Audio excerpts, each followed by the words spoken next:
Assalamualaikum warahmatullahi wabarakatuh. Salam sejahtera buat kita semua. Om Swastiastu.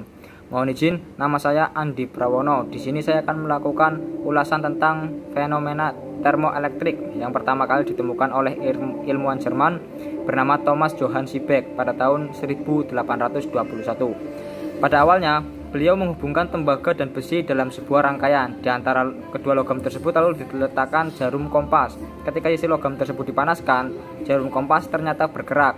Belakangan diketahui hal ini terjadi karena aliran listrik yang terjadi pada logam menimbulkan medan magnet. Medan magnet inilah yang menggerakkan jarum kompas. Fenomena ini kemudian dikenal dengan efek Seebeck. Setelah lama menghilang, penelitian termoelektrik muncul kembali pada tahun 1990-an karena efisiensi konversi yang tidak bertambah.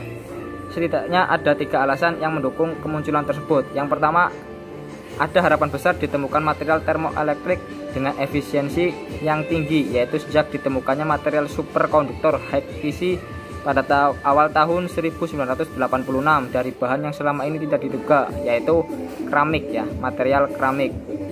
Kedua, sejak awal tahun 1980-an teknologi material berkembang pesat dengan kemampuan menyusun material sebagai hingga level nano. Yang ketiga, pada awal tahun 1990, tuntutan dunia tentang teknologi yang ramah lingkungan sangat besar. Ini memberikan imbas kepada teknologi termoelektrik sebagai sumber energi alternatif. Termoelektrik adalah suatu perangkat yang dapat mengubah energi kalor atau perbedaan temperatur menjadi energi listrik secara langsung. Jadi tanpa ada konversi-konversi lagi ya, secara langsung. Selain itu, termoelektrik juga dapat mengkonversikan energi listrik menjadi proses pompa kalor atau refrigerasi.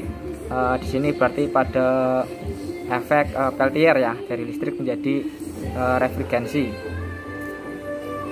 Efek Seebeck merupakan fenomena yang mengubah perbedaan temperatur menjadi energi listrik. Jika ada dua bahan yang berbeda yang kemudian kedua ujungnya disambungkan satu sama lain, akan terjadi dua sambungan dalam satu loop atau sambungan tertutup ya.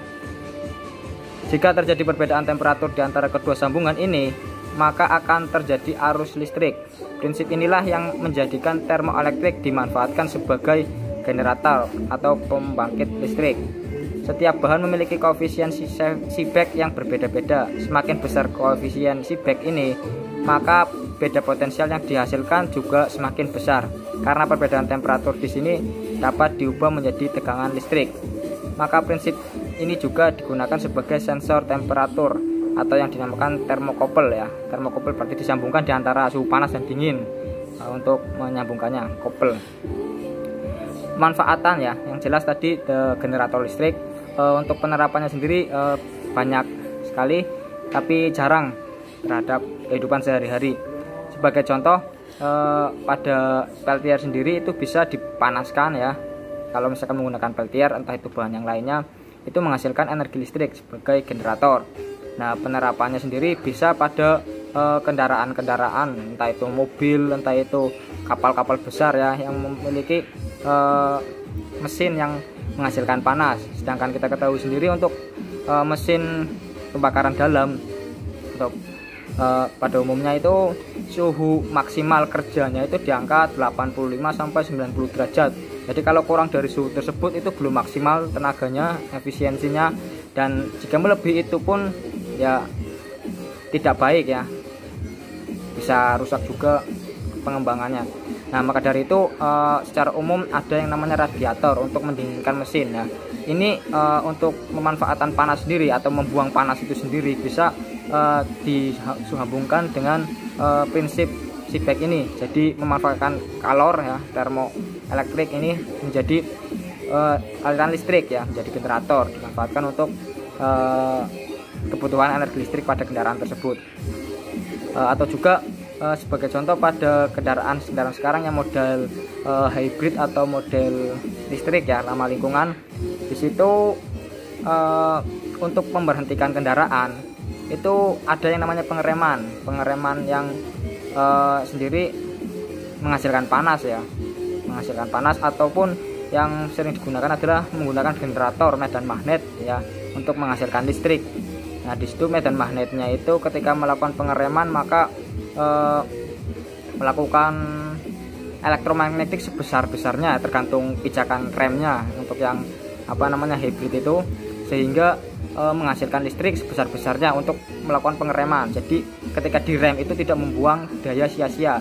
Nah, di sisi lain yang namanya alternator atau generator sendiri kan yang meskipun menggunakan medan magnet itu akan menghasilkan panas, dan jika terlalu panas maka kumparan akan terbakar. Jadi perlu juga yang namanya pendinginan ya. Maka di alternator atau di rem-rem itu ada kipas atau kisi-kisi lah, yaitu untuk mendinginkan. Nah, di sini juga bisa dimanfaatkan lagi si back ini, efek ini untuk menambah masukan energi listrik dari panas yang didapat itu sendiri. Nah, seperti daya-daya yang lainnya, sumber daya ya untuk penaikan tegangan itu bisa dilakukan dengan cara disambung secara seri ya. Ini secara dasar ya. Kalau misalkan secara elektronik bisa untuk menaikkannya bisa menggunakan trafometer, tapi yang jelas itu ya mengorbankan arusnya. Nah, di sini untuk yang dasar itu dirangkai secara seri. Jadi misalkan dari sebuah generator tersebut menghasilkan 5 volt, misalkan membutuhkan 15 volt, tinggal disambung 5 buah komponen tersebut secara seri, maka hasilnya akan 15 volt. Oke, sedikit ulasan dari saya, semoga bisa bermanfaat buat kita semua. Mohon maaf bila ada kekurangan. Terima kasih. Wassalamualaikum warahmatullahi wabarakatuh.